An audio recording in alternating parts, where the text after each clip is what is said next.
Only on 10 News at 5, the Scripps National Investigative Team looks at how the Boy Scouts are protecting children. Over the last 2 days, we revealed systematic failures within the Boy Scouts that led to sex abuse over 2 decades.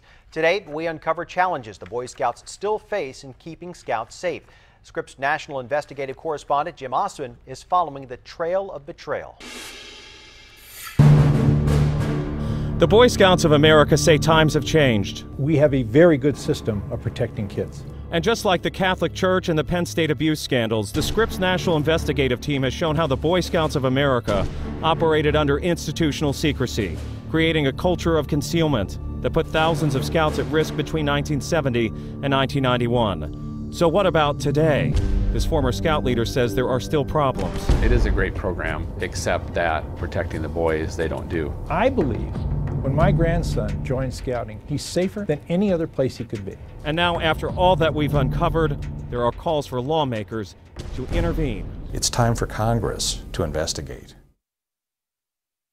Obviously, a pretty old camp. Tom Stewart was once a Boy Scout leader and led young men, including his sons, on camping trips here. I became increasingly more aware that, the Boy Scouts still were not protecting boys the way they should. But Tom Stewart still expected stringent screening when he joined as a scout leader in 2001. They didn't do a background check on me.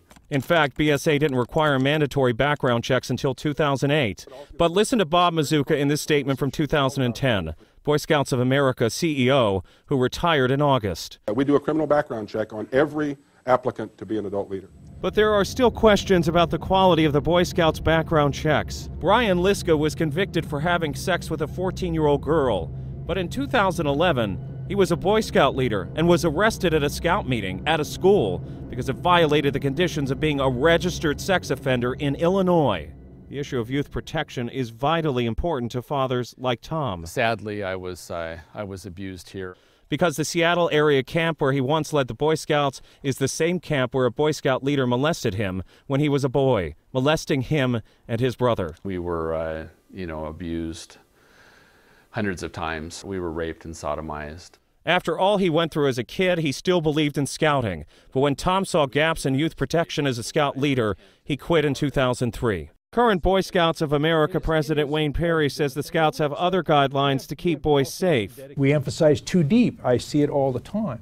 I see the commitment people have. Too deep means 2 adults at all times supervising Scouts, a policy since 1987. But in 13 recent criminal court cases, the Scripps National Investigative Team found incidents where scout leaders molested children at scouting events while they were alone. Like William Huffling, a former suburban Detroit scout leader who in 2009 gave a Boy Scout liquor and molested him in a tent. The two were alone. Or take Scott Allen Herrick, who in 2010 provided alcohol to Boy Scouts, showed them pornographic videos, and hosted them for overnights alone.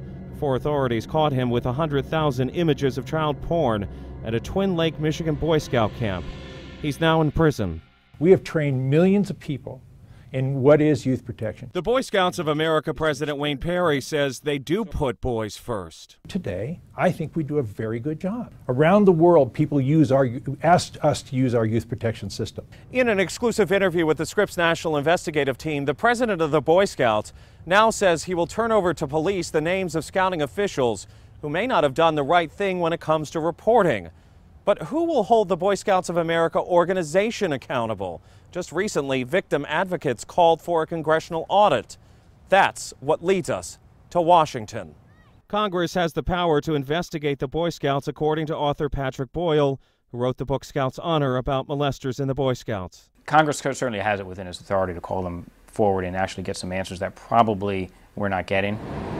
After all, Congress approved the federal charter that created the Boy Scouts in 1916.